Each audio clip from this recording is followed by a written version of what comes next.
Yo, what is up guys? I'm back again with a brand new tutorial. Today, I'm going to show you how to get the modded version of Stick War Legacy. This will basically give you unlimited gold, gems, troops in the game, which you can use to purchase anything. And don't worry, it's completely safe. I've been using it for a while now.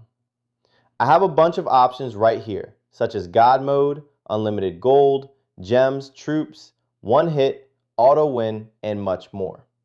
The first thing you want to do is grab your iOS or Android device. I'm using an Android today.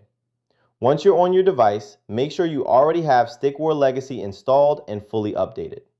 If you need to check, just go to the App Store or Google Play Store.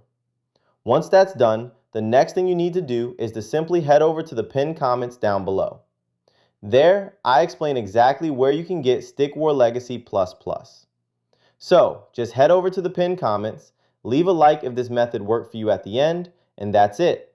See you all in the next video. Bye-bye.